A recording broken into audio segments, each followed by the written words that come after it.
Marianas is presented to you by Docomo Pacific. Tomorrow's islands, today. KUAM News headlines are presented by Calvo's Insurance, protecting Micronesia for 85 years. Matson and the Adai Itano program. Apply at matson.com and McDonald's of Guam. I'm loving it.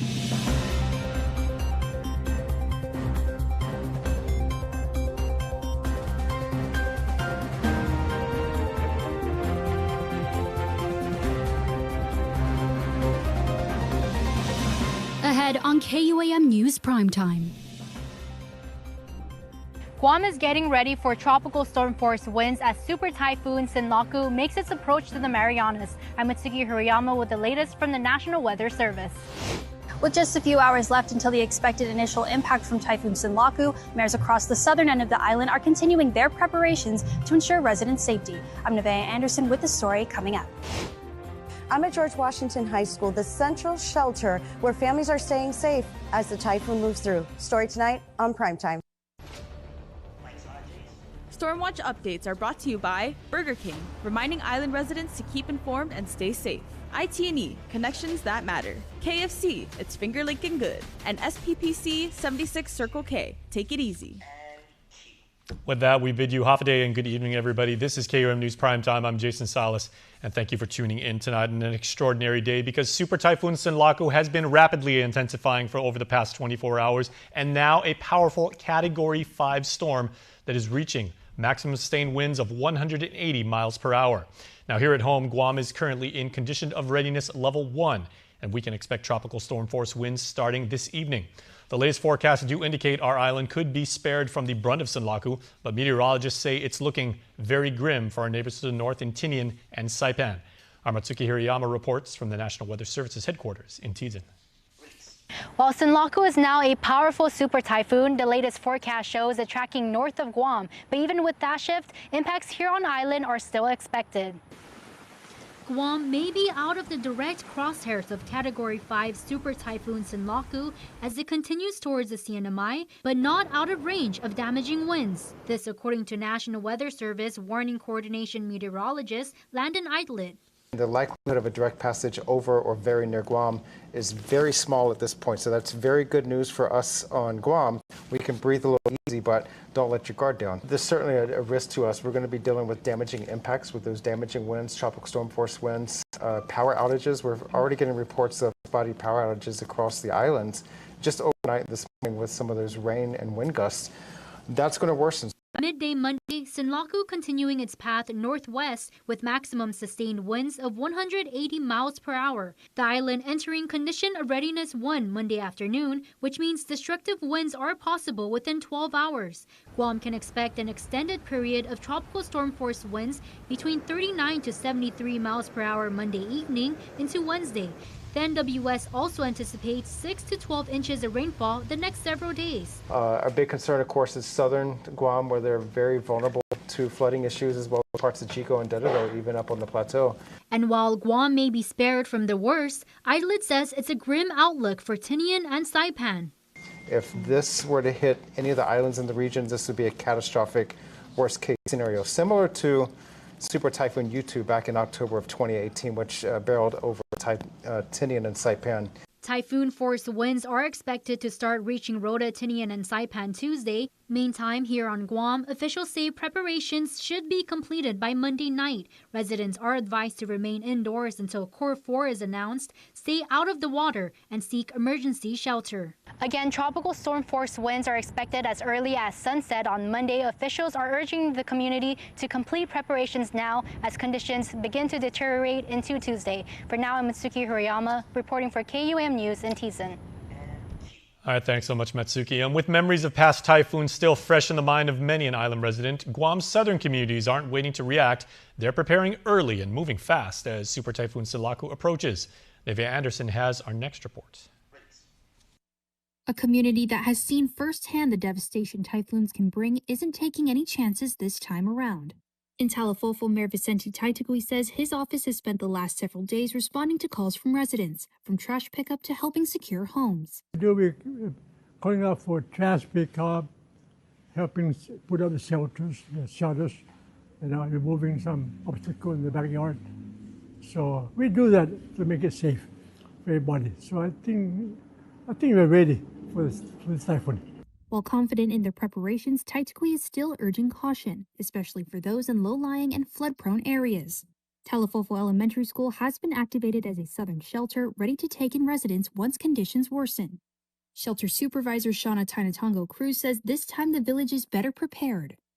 This storm, we are way better prepared than Typhoon Mawars. We know how to anticipate, how to plan better as a community. So I think it's gone extremely smooth. She adds that southern shelters will be providing food, water, toiletries, and a safe place for families to ride out the storm. Meanwhile, Mayor Taitagui says help is just a phone call away. The shelters open for people to come in, a place to stay. And if they do transportation, let me know. Call me up, call the office, and we'll provide you transportation. Further south in Inalahan, Mayor Anthony Chargaloff says their preparations have been ongoing well before Sinlaku.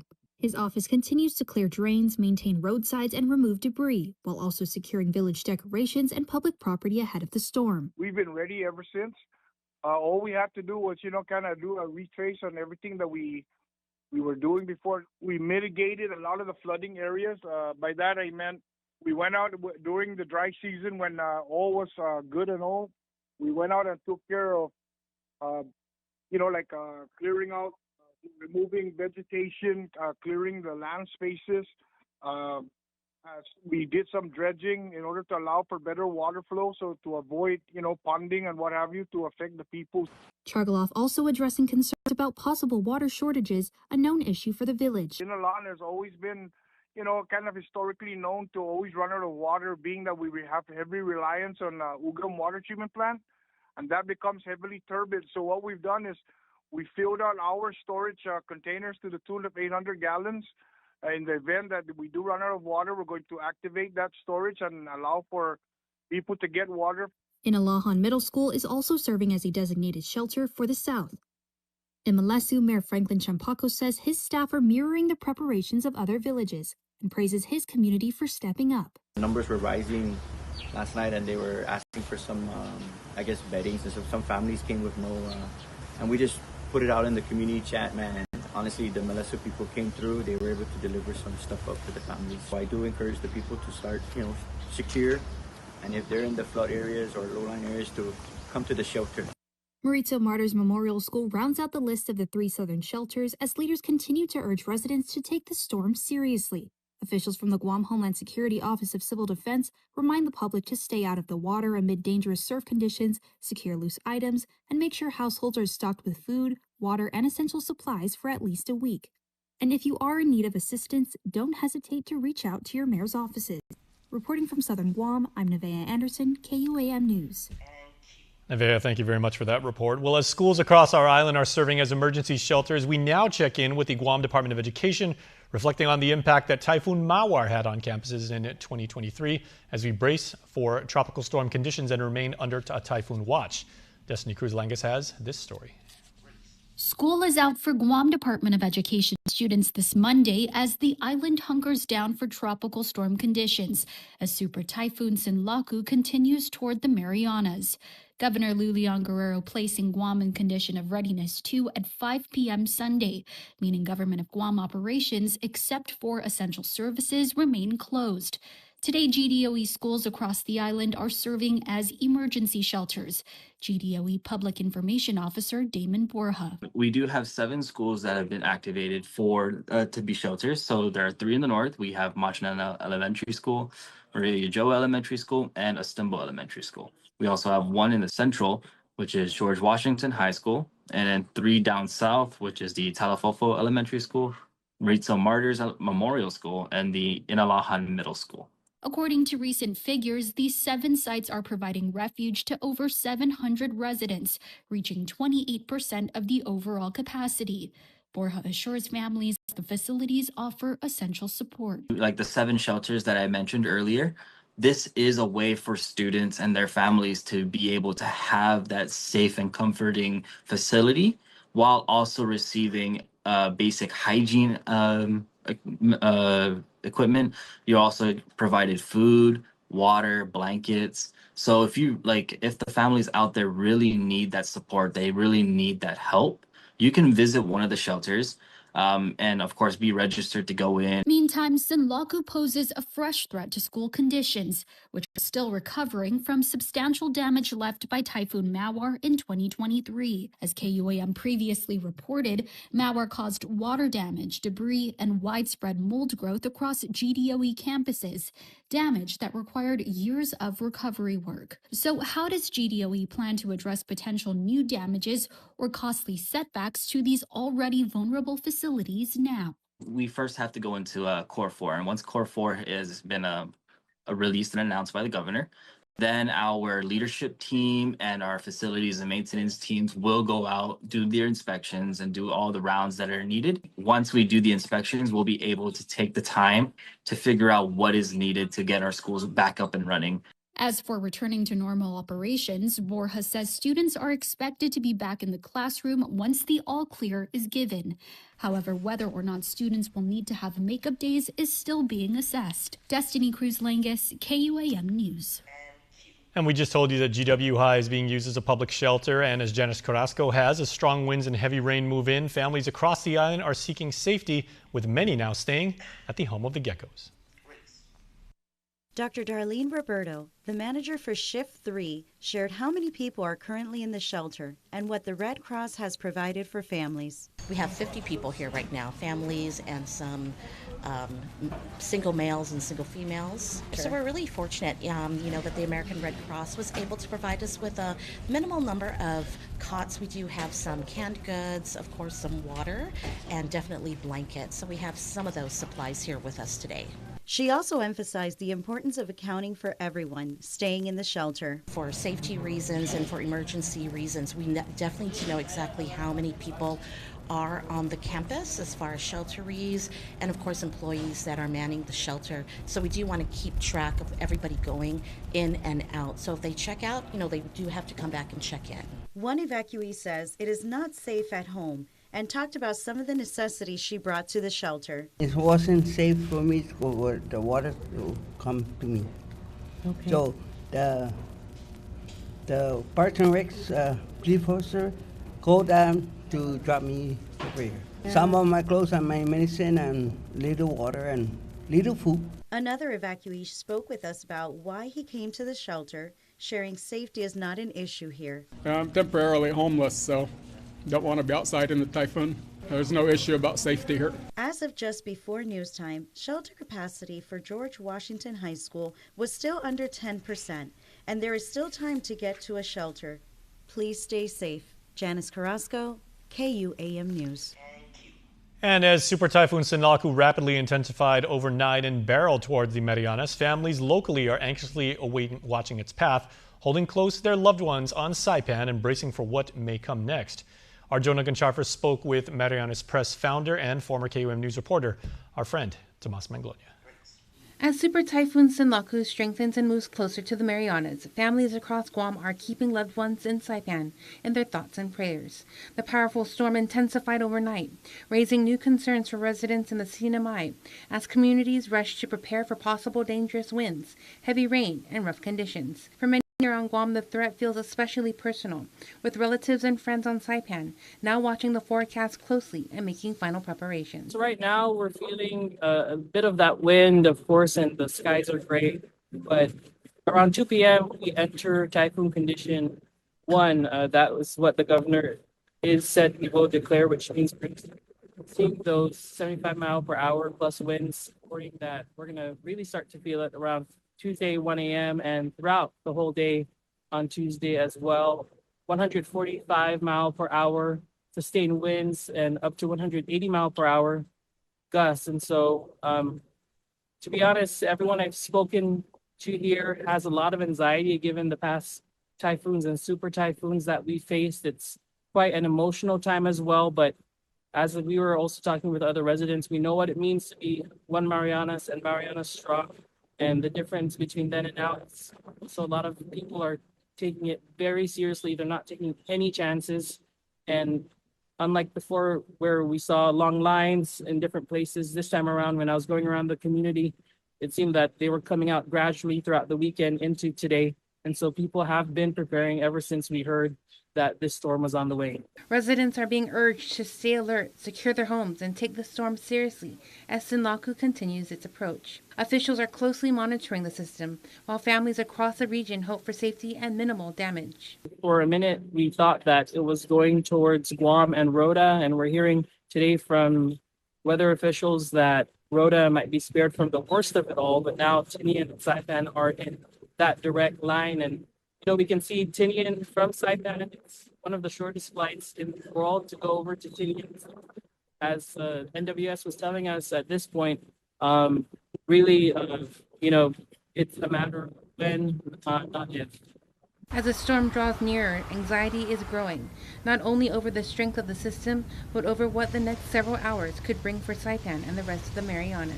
Just all the concerns that come with super typhoon. Earlier today, President Trump approved an emergency declaration. For families here at home, the focus remains on staying informed, staying connected, and praying for loved ones in Sinlaku's path. Jonagan Charfris, KUAM News. And thoughts and prayers to all of our friends up in the CNMI. We all have friends and family up there. All right, well, as the CNMI enters condition of readiness 1 ahead of Super Typhoon Sinlaku, Joint Region Marianas and Joint Task Force Micronesia say they are closely monitoring the weather system and are preparing to respond. Now, military leaders say they stand alongside the people of the CNMI, remaining connected with both civilian and military communities as the system approaches. The organization is coordinating with federal, territorial, and local partners to ensure a rapid response if necessary. Support could include air and sea transport, engineering, medical assistance, logistics, and communications. Officials emphasize their priority is the safety and well-being of the community, with forces ready to assist upon request and approval. Both organizations say they'll continue monitoring the storm and remain prepared to support response and recovery efforts as conditions continue to evolve. Please stay tuned, everybody. We will be right back after this. Spring is here, and it's blooming with savings at Kmart Guam. Step into the season with fresh styles for the whole family. Tackle your spring to-do list with tools for every project. Get everything you need to be spring ready. Find it all this season at Kmart Guam. Everyone has goals. Saying yes helps you get there. Retirement, huh? Yes. When is it your turn? I'm working on it. And well-deserved. Could I be a truck guy? Oh yeah, we totally see truck guy. Can we really do that right now? Yeah, wild, right? Can we start that college fund? Yes. Because yes is so much more than the answer to a question. First Hawaiian Bank. It all starts with yes. Good luck going after our fans. We have a Huntrix meal at McDonald's. You mean the Saja Boys breakfast meal? Ours has Ramyun McShaker fries. Ours has hash browns. Hash browns. Zoe! It's a battle for the fans. We love you! What? Now at McDonald's. Pick a meal. To pick a side. Don't fight. Kiss. Ba-da-ba-ba-ba. Welcome back, everybody, to an extraordinary day for all of us in our region. Now, earlier today, I got some FaceTime with the Federal Emergency Management Agency and our Homeland Security Advisor about both the activities planned and put into action by the government as far as community preparations, safety, and response with Super Typhoon Sinlaku in the region. Here's a snippet of that talk with a full-length interview on our YouTube channel. The threat of typhoons is something we as Pacific Islanders face constantly, and this toll can affect residents and their mental health. So resources are available should anyone need someone to talk to if dealing gets difficult, along with a hotline 24/7 for any concerns. You know, we all talk about physical fatigue, but a lot of times we don't realize that we also have mental and emotional fatigue. And with the amount of time that everyone's been preparing for the arrival of Typhoon Sinlaku, you know, we always refer, to our friends at the Guam Behavioral Health and Wellness Center. They have a 24/7 crisis hotline. And just dial 988, and they are also available online. And their website is 988lifeline.org. If the public has any further questions about what specific things DPW is doing, I would recommend they call our JIC because that's the authorized place where all the information has been vetted, the information has been approved to be released to the public, and you can call them at 671-478. 0208. FEMA is no stranger to our community, having helped us through numerous crises over the decades, and after Wheels Down, they've multiplied their force and stand ready to assist Guamanians in need. We have over 100 on island right now.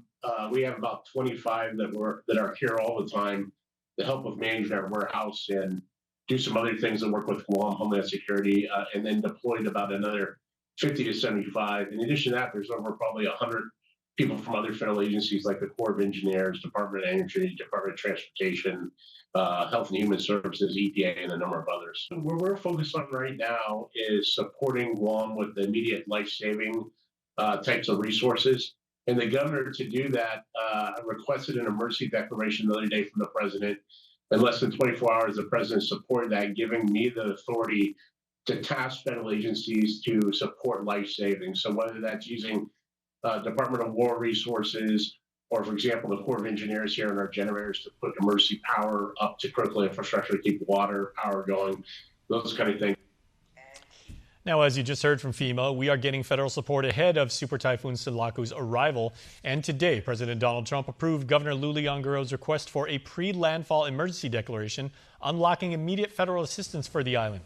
The declaration allows FEMA and Homeland Security to coordinate life-saving response efforts, including protecting property and public health as the typhoon approaches.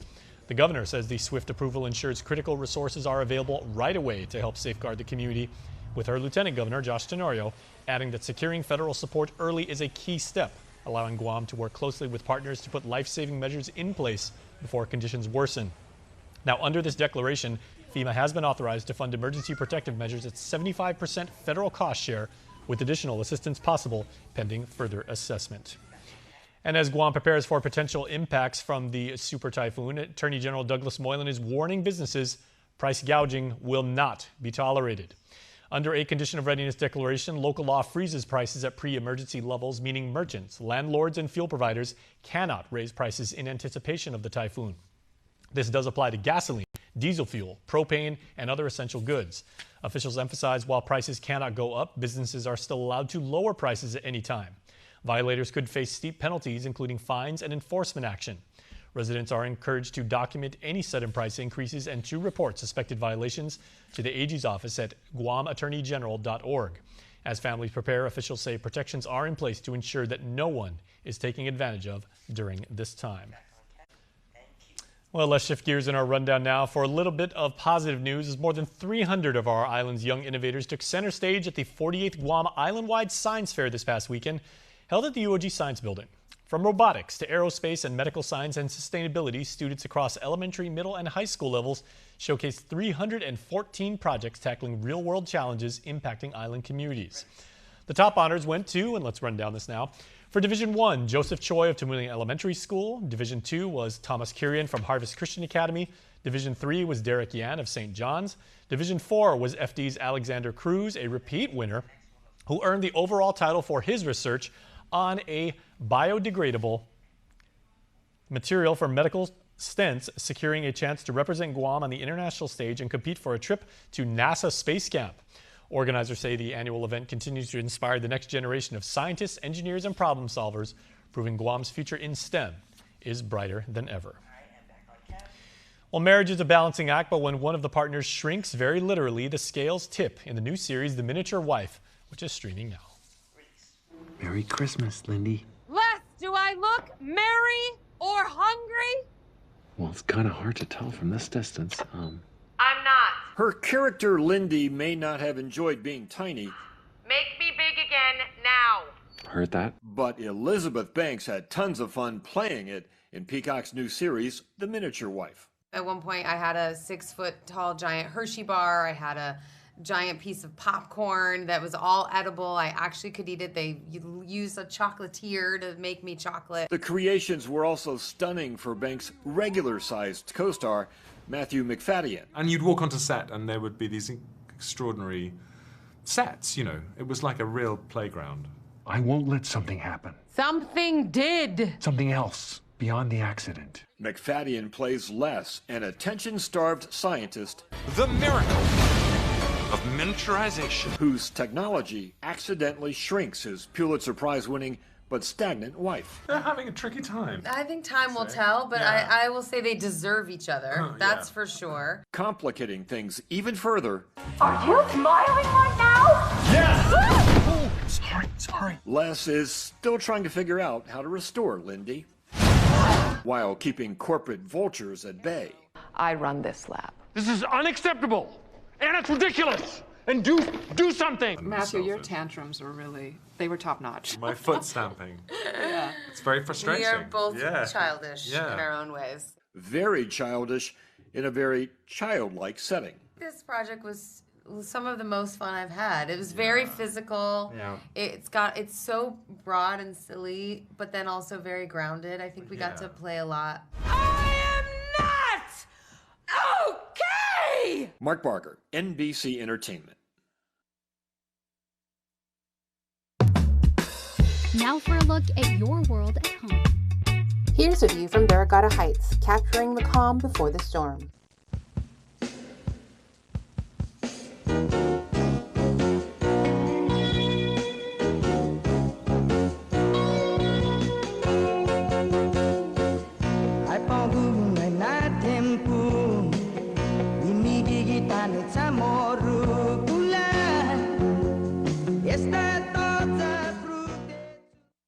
Now it pays to spread the Better Together experience. With our brand new referral program, you can earn up to $150 in account credits for every referral you bring in. That's right, family, neighbors, friends, even your coworkers. Just pass them your account name and account number. When they sign up for Docomo Pacific service and drop your info, cha-ching!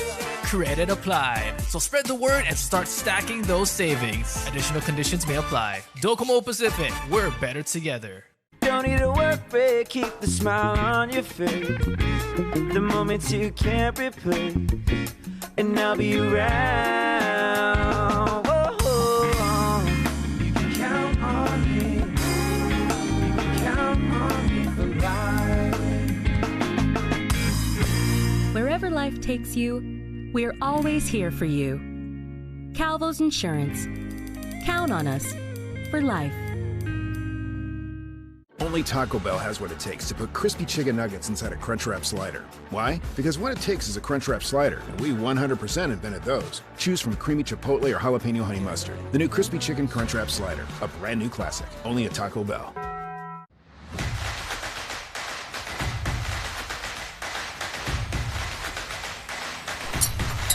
Tonight's sports feature is brought to you by Cars Plus.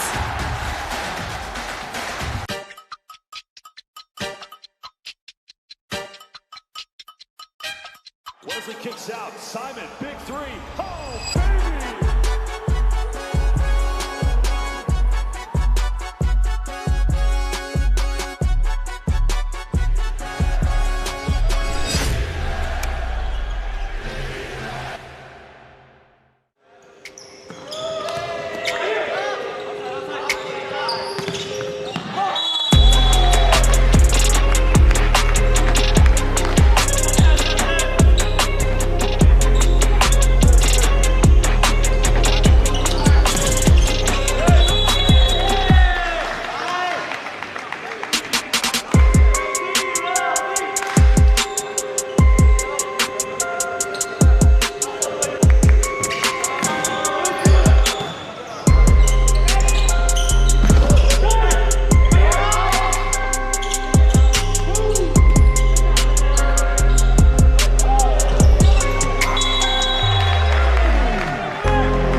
Mosley kicks out. Simon, big three.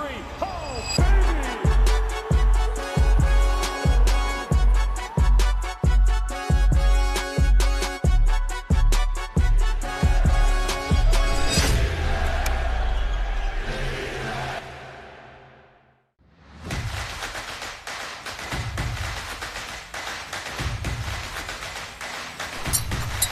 Tonight's sports feature is brought to you by Cars Plus.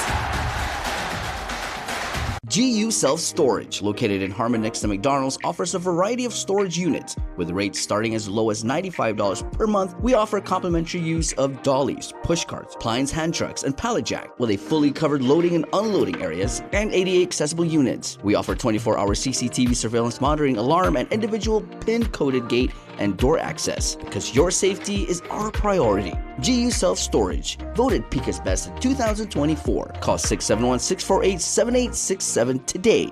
Freedom, that's a cheap thing. Freedom to ignore this, that's a cheap thing. Sacrificing facial hair to nature and involuntary blood donations, cheap things. No one signs up for an 800-pound bear chase, but if it happens, cheap thing. VIP parking, exfoliating, treating gravity like a suggestion, saying it'll dry. Free-range parenting, forgetting if that's a moose or an elk, all cheap things. Remembering without saying it, couldn't be more of a cheap thing. Sweating your tail off, freezing your tail off, an American saving another American's tail. Cheap things. Making a cheap vehicle for only people with cash like him? Not a cheap thing. Or confusing capability with unaffordability? No, not a cheap thing. Making adventure affordable? Now that's a cheap thing. So we're bringing you more cheap things this year, because cheap things should be everyone's thing. Just because I dress this way. Just because I drink too much. Just because I kissed you. Just because I'm dating you. Just because I've said yes before. Doesn't give you the right to do whatever you want with my body. Consent does not always rely on verbal agreement. Consent is specific. Consent is freely given. Consent is reversible. Consent is informed. Consent is enthusiastic. The island of Guam recognizes sexual assault as a crime. And it will land you in jail. If there is no consent, it is sexual assault.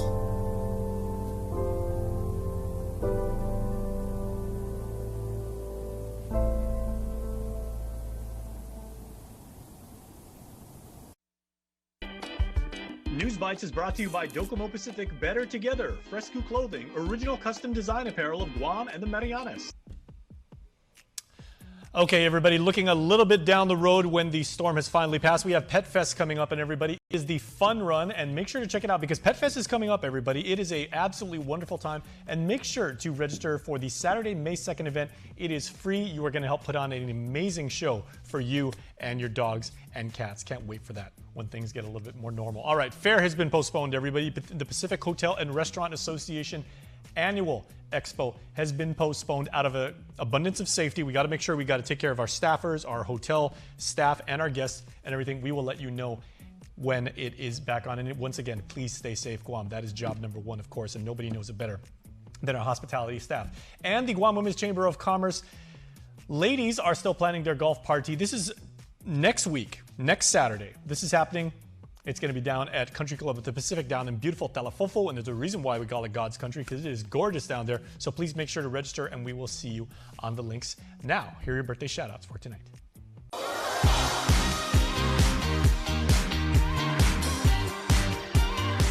Happy birthday to Padme Madrigal, our favorite KUAM Queen and Snowberry friend. You light up a room, Padme. We love you, and we wish you a wonderful day.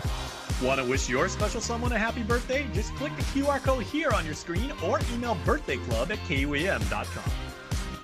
Okay, everybody, in tonight's installment of The Interview, we have National Weather Service Warning Coordination Meteorologist Landon Idlet. You saw him earlier talking to our Matsuki Hirayama with the latest on Super Typhoon Sinlaku. They've got the entire discussion where he breaks down the latest forecasts, what risks remain for Guam, and what this means for our neighbors in the CNMI. And while you're watching that, please keep our friends, our brothers and sisters up in the Commonwealth of the Northern Marianas in your thoughts and prayers.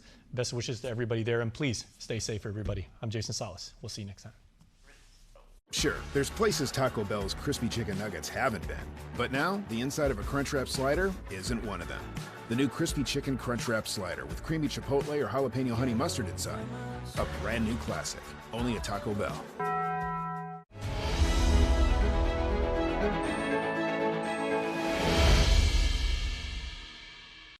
Half a day, I'm Matsuki Hirayama. Welcome to another installment of The Interview, where we dive deep into issues that matter to our community. Tonight, joining us is National Weather Service Warning Coordination Meteorologist Landon Idlet. Thank you so much for joining us today. What's the latest with Super Typhoon Sinlaku? A lot has changed overnight. What should the community know? Regarding Super Typhoon Sinlaku, it's starting to make its final approach over to the CNMI. This is going to be a heavy hit for Tinian and Saipan late tonight, early through Tuesday morning and Tuesday afternoon. Fortunately for us, we are very lucky that this track has shifted northward of Guam, but this was looking pretty bad for us for the last several days. Super Typhoon Sinlaku continues toward the CNMI, now with maximum sustained winds up to 180 miles per hour. If this were to hit any of the islands in the region, this would be a catastrophic worst case scenario, similar to Super Typhoon U2 back in October of 2018, which barreled over Tinian and Saipan. That does not look like that's going to be the case, as we may be at peak intensity now with Super Typhoon Sinlaku. Likely at peak intensity. We're seeing some indications that it might be at peak intensity and start a gradual weakening trend as it makes its approach somewhere through the CNMI. Right, and as you just mentioned, over the weekend it started shifting a little bit more north towards our neighbors in the Marianas. What should they know right now? Yeah, definitely that was the case. We saw repeated tracks coming right over Guam, in the vicinity of Guam. But over the last day and a half, each subsequent forecast track, every 6 hours, that track has reflected a gradual northward trend. That continued all the way through last night, but the latest trend with advisory number 16 dropped about 10 miles to the south. And so, good news for Guam, we're not looking at a direct passage, and the likelihood of a direct passage over or very near Guam is very small at this point. So that's very good news for us on Guam. We can breathe a little easy, but don't let your guard down. Tropical storm force conditions still expect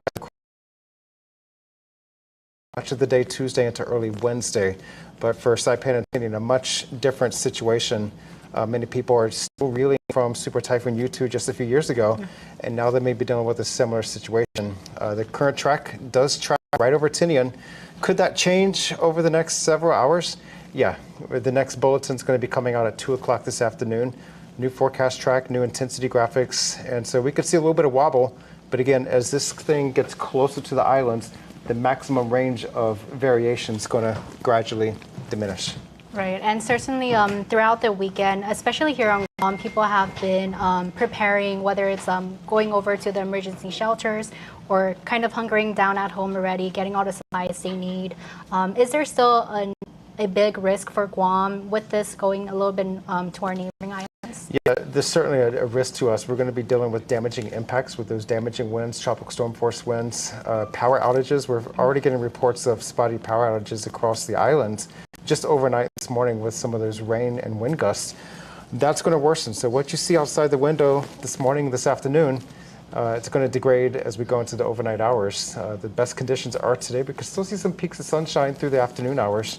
But otherwise, as we go through the overnight hours, those tropical storm force winds will start moving in over Guam and build overnight and through Tuesday. Yeah, and actually our reporter, Nevaeh Anderson, she also reported outages starting last night in her village of Talafofo. And it's interesting that you mentioned that there's outages already across the island. What could be causing that? Why are we already seeing those? Well, I know the Guam Power Authority, they've been focused on cutting and trimming trees and swordgrass. We've had a very unmitigated period of swordgrass growth. It's not been dry this year, and so there's been no wildfires to keep things in check. And so Guam Power Authority crews, they've been trimming trees and getting them away from the power lines, but even just a single limb that snaps off of a tree, that can take down a power line and render a village without power. So that's a big concern moving through today and the next 48 hours is winds will increase. The winds between rain bands, not so bad. When it's not raining on top of us, the winds are fairly calm outside, a little bit of breeze. But once those showers start coming in over us, and there's going to be a rain band coming in from the east, and then subsequent rain bands, those showers will bring much stronger winds, gusting up to about 45 miles per hour. That's today. Tonight and tomorrow, we could see wind gusts upwards of 60, maybe 70 miles per hour. And what will that look like, I guess, in comparison to what people really keep in the back of their minds right now in comparison is Typhoon Mawar? I know NW said before the shift northward over the weekend that this could possibly be another Mawar. Is that still the case, or what are we looking at for Guam tomorrow? Yeah, for Guam, we're definitely not anticipating another Mawar, which is such great news for us because I was just flying in from a vacation yesterday. And when I was checking into the airport in Pennsylvania, the sense of dread, knowing what I might be up against, as well as all of Guam. But over the course of 30 hours, tracks have shifted, and now it's all keeping the worst stuff to our north. So we can breathe with a lot of ease at this point, but still we should expect damage. We always tell people if you're in a substandard home, wood and tin structure, you do want to be in a shelter. You want to be in a reinforced concrete bunker for maximum safety and preparedness. But places with tin roofs, wood walls, they're not going to do too well, especially with tropical storm force winds.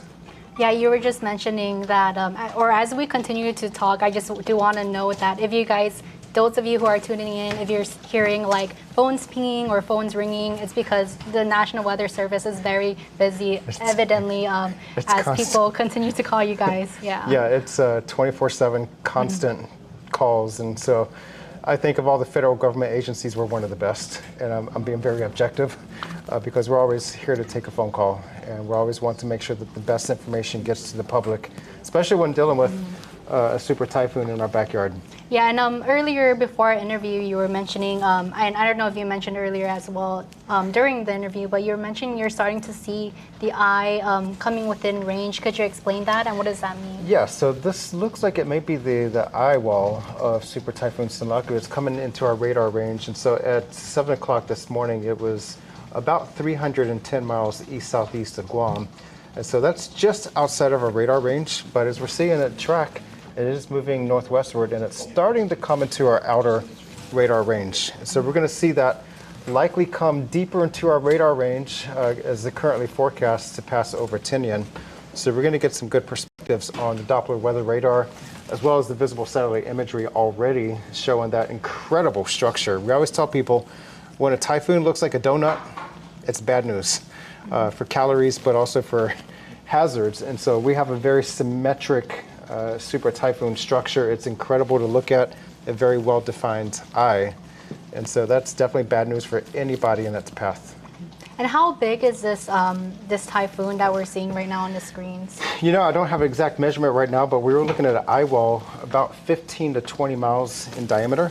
So that would encompass much of Guam, at least from east to west. Parts of Guam from north and south would fit just within the eye wall. But islands like Rota, Tinian, they would fit completely within the eye itself. Guam's auto appearance specialist, Elegant Reflections, has been providing the automotive industry with professional detailing and car care products at its highest quality, from complete detailing, full interior detailing, exterior detailing, headlamp restoration, hand washing, seat and carpet shampoo, engine degreasing, undercarriage cleaning, paint sealant, fabric protection, paint oxidation removal, and so much more. Visit us at our new location. Call 646-5555 for an appointment. Elegant Reflections, Guam's auto appearance specialist, over 20 years of experience.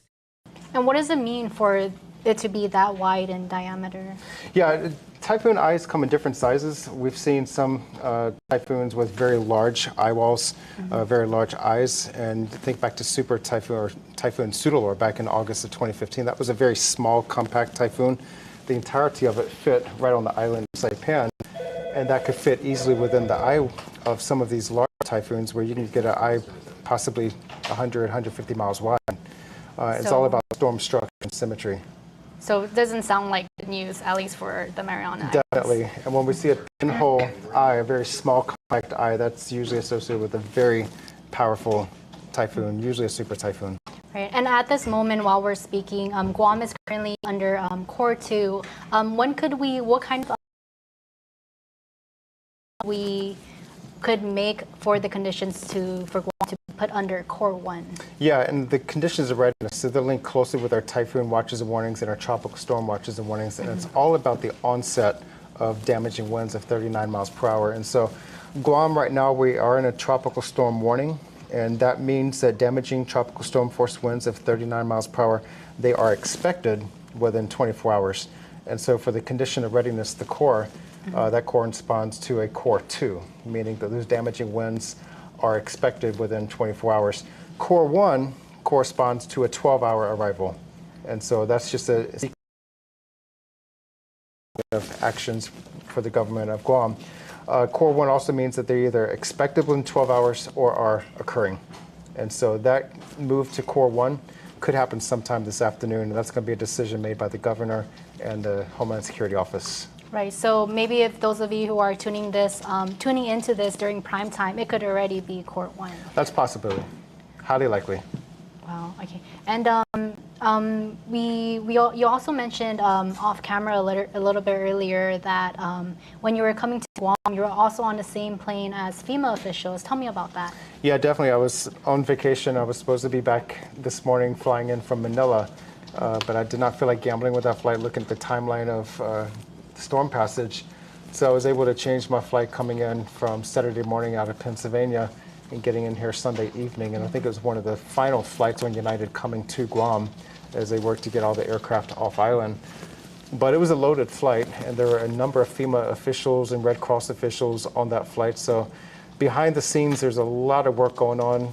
Here at the Weather Service Office, we are coordinating extensively with Homeland Security, Civil Defense, federal authorities, FEMA, the governor's office, and so many other partners across the region to make sure that, one, everyone's prepared.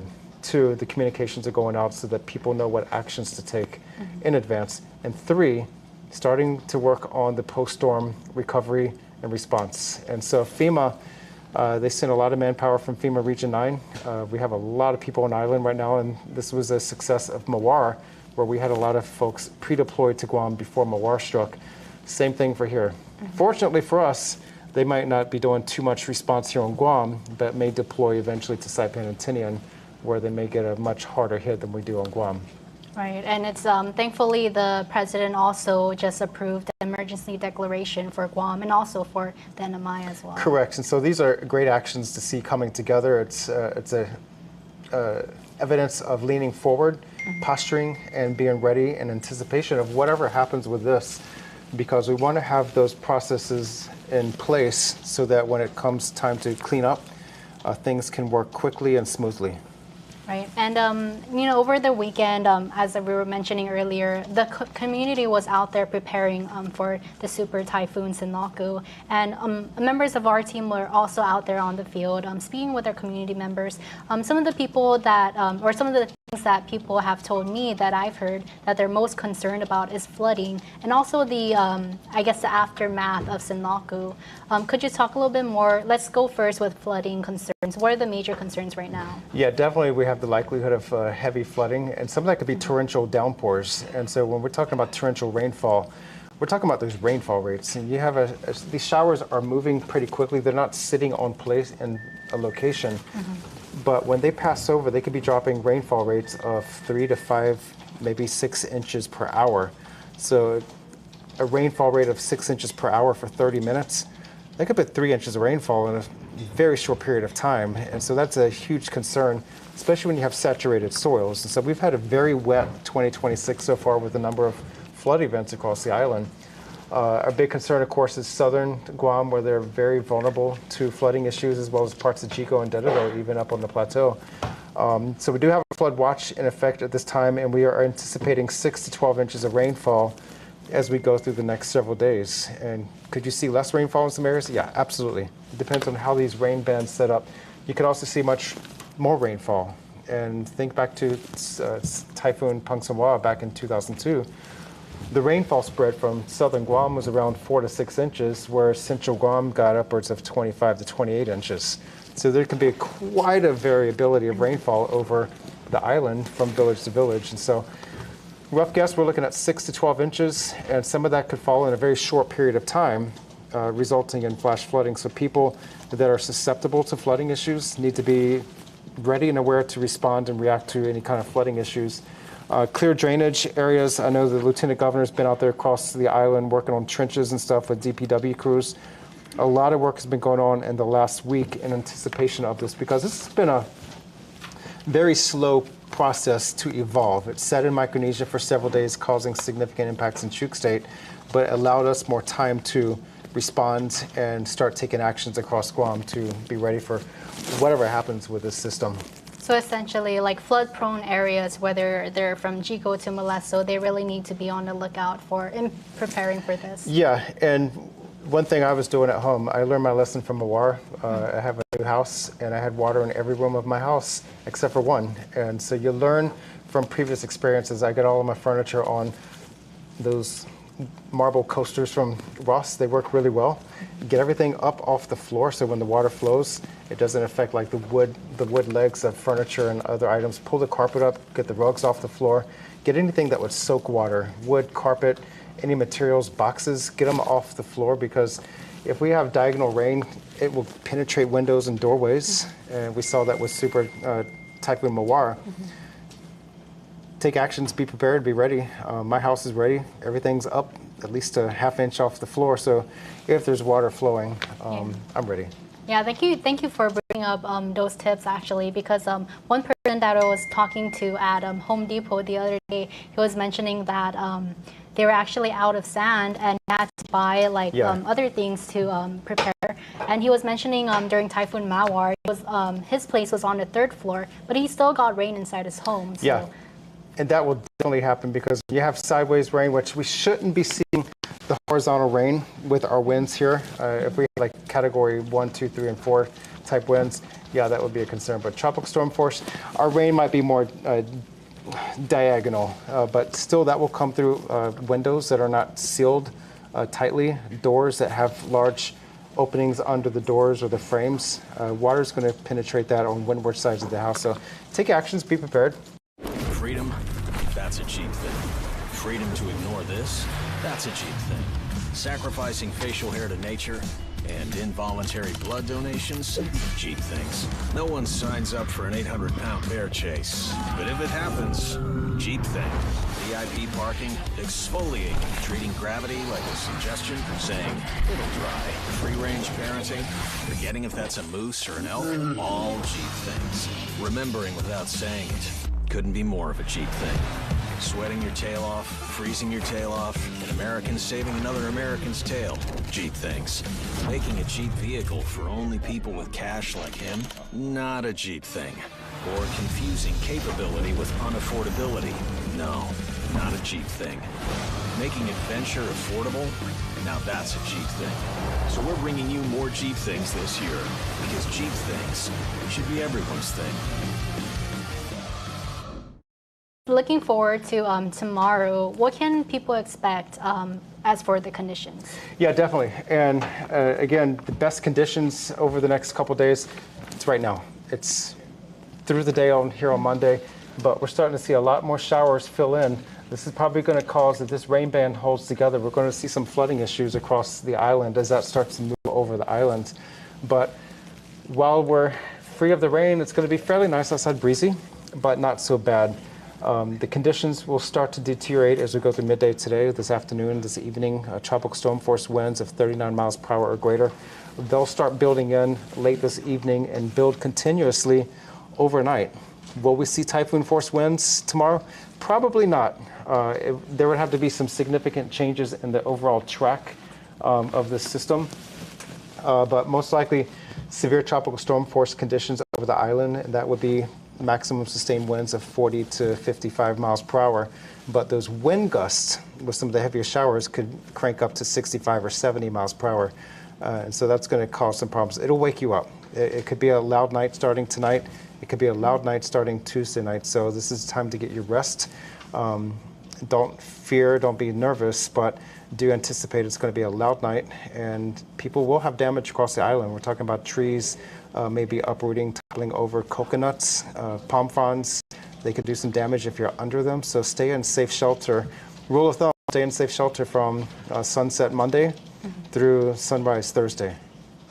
And do you mentioned that it could still like devastate, or not devastate, but like ruin our vegetation and our trees. Do you think we'll still have like power and water outages as well? That's a good question. Power outages, I think they're going to be in and out.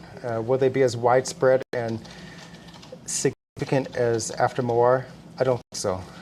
But I know GPA is standing by. They're ready to respond and react and take action accordingly. But with the winds forecasts, I don't think we're going to have quite the structural and infrastructure damage to the power system as we have with Moar. Water supply, that's a great question for GWA. As far as generation, we won't see the impacts we had back in 2023.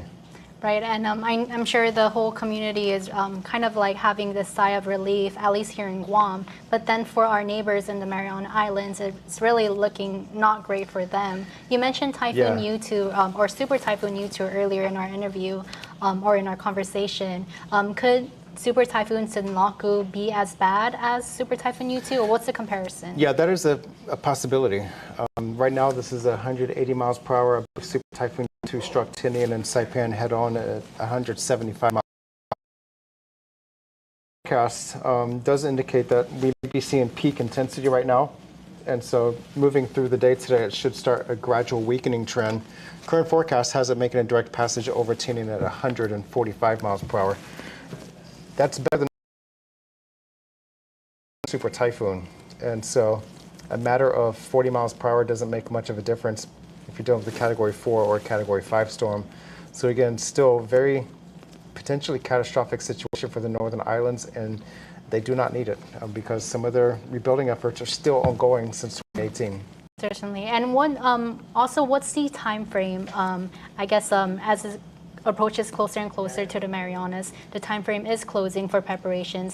What time should people be actually hunkering down and ending preparations? Yeah, the rule of thumb is to have your preparations and your actions completed completely by the onset of tropical storm force winds. And based on our forecast, we're looking at those onsetting winds this evening. So probably shortly after sunset today.